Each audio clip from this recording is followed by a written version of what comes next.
ITI DK sir YouTube channel पर आप सभी का हार्दिक स्वागत है। आज के प्रैक्टिकल में आपको स्किल टेस्ट में पूछे जाने वाले मुख्य प्रैक्टिकल 3 फेज इंडक्शन मोटर का प्रैक्टिकल करवाएंगे। 3 फेज इंडक्शन मोटर को manual star delta starter, semi automatic और ऑटोमेटिक 3 प्रकार के स्टार्टर से अपन चलाते हैं। अगर मोटर 5 HP से अधिक क्षमता की है तो उसमें कौन कौन से स्टार्टर लगाए जाएंगे? मैनुअली, सेमी ऑटोमेटिक और ऑटोमेटिक। तो पहले अपन मैनुअली स्टार डेल्टा स्टार्टर के कनेक्शन आपको सिखाएंगे, उसके बाद में सेमी ऑटोमेटिक, उसके बाद में ऑटोमेटिक। ये अपने पास 3 phase induction motor. 3 phase induction motor में 3 वाइंडिंग होती है, जिसको अपन एक के नाम से, बी के नाम से और सी के नाम से जानते हैं। इसको अपन कोई भी नाम दे सकते हैं, जैसे यू, वी और डब्ल्यू भी दे सकते हैं। अब 3 वाइंडिंग है, 3 फेज की मोटर है, इसमें 6 टर्मिनल बाहर निकले हुए हैं। अब इसमें A1, A2, B1, B2, C1, C2 प्रत्येक वाइंडिंग में 2 टर्मिनल होता है, एक फर्स्ट और एक सेकंड। एक को मान लो ए वाइंडिंग मान लिया तो एक का A1 हो गया, दूसरा A2 होगा। ये A1, A2, B1, B2, C1, C2 test करने की 3 विधि कौन कौन सी? स्पार्किंग मेथड, वोल्टमीटर और सीरीज टेस्ट लैंप वाली। अब इसका वीडियो आपको पहले बना दिया गया, आपको सिखा भी दिया गया है कि किस प्रकार आपको A1, A2, B1, B2, C1, C2 की टेस्टिंग करनी। अब आप इस प्रैक्टिकल में आपको सीखना है इसका कनेक्शन। ये अपने पास manual star delta starter. Manual का मतलब हाथ से चलाने वाला, हाथ का मतलब हाथ से इसको स्टार में करना और हाथ से इसको डेल्टा में करना। अब इसमें देखो, एक तो लगी होती है एनवीसी, एक लगी होती है ओवरलोड रिले। एनवीसी को, ओवरलोड रिले को सप्लाई दी जाती है डेल्टा से। जब मोटर डेल्टा में होती है, जब इनके पास सप्लाई पहुंचती है, तो डेल्टा में सप्लाई पहुंचाने के लिए इन दोनों को सीरीज में कनेक्ट करना पड़ता है। एनवीसी और ओवरलोड रिले सीरीज में कनेक्ट होती है। एक को तो सप्लाई दे दिया, मान लो कि यहां से अपन डेल्टा का A2 है और एक दे दिया C2 से, ठीक है। A2 C2 से दिया गया है कि इसमें ये ओवरलोड की स्ट्रिप है, ये गर्म होकर पत्ती क्या होती है, ट्रिप ऊपर की तरफ उठा देती है, सप्लाई कट जाती है। तो इसमें पॉसिबल होता है A2 और C2 में देना, ठीक है। ये अगर यहाँ से नहीं दे तो एक तार का टुकड़ा लेके आप B2 से भी दे सकते हैं, ठीक है। तो इसको तो देना आपको डेल्टा से। एनवीसी में 2 तार निकलते हैं, 2 ही ओवरलोड में। एक तार आपको लेना है एनवीसी का, वो डायरेक्ट सप्लाई देनी है उसको, ठीक है। दूसरा वायर लेना है, उसके सीरीज में जोड़ना है ओवरलोड, ओवरलोड को देना है सीट। आ गई बात समझ?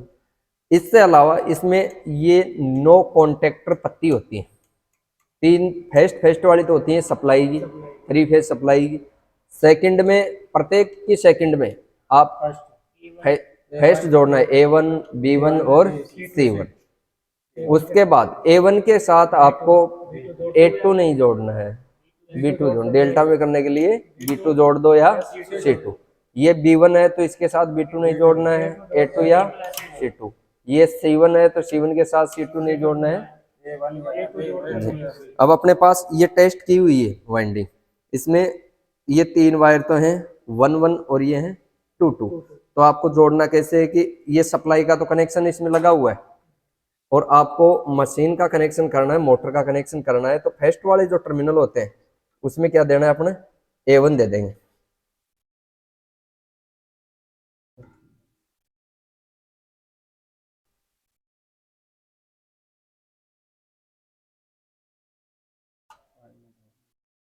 A1, उसके आगे लगा देंगे B1,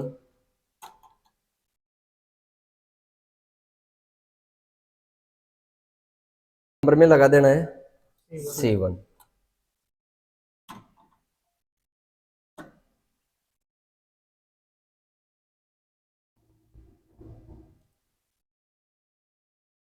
अब A1 लग गया, इसके साथ ये A2 नहीं लगाना है, इसके साथ लगा देते हैं अपने C2 लगाएंगे। C1 कौन सा है, ये, तो इसके साथ अपने C1 लगा दें, 3 नंबर के साथ C1, C2। C1 के साथ लगाना आपको A2, ये A1 है तो इसके साथ लगा देंगे A2।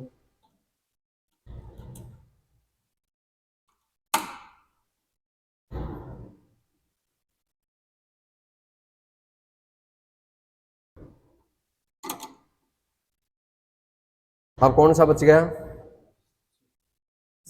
A1 A2। ये A2 लगा देंगे C1 के साथ। ठीक है, अब देखना, अब इसको अपन नीचे की तरफ दबाएंगे हैंडल को, तो क्या होंगे 1 1 एक जगह, 1 के पास तो सप्लाई चल जाएगी, 2 2 एक जगह हो जाएंगी। कैसे होंगे कि नीचे से ये जो पत्ती है ना ये एक जगह शॉर्ट कर दी तो ये स्टार पॉइंट बन गया। तो ये अब मोटर कौन से कंडीशन में चलेगी?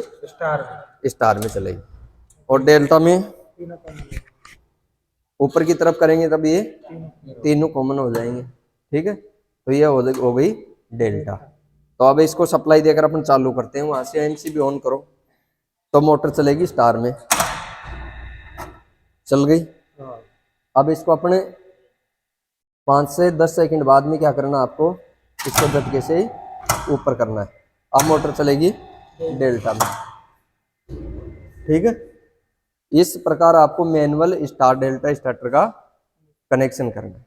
ठीक है, अगर इसकी स्पीड आपको चेंज करना हो तो अपन 3 फेज सप्लाई दे रहे हैं, इसमें किसी भी 2 फेजों को आपस में चेंज कर देगा। आ गई समझ में मैनुअल स्टार डेल्टा स्टार्टर का कनेक्शन?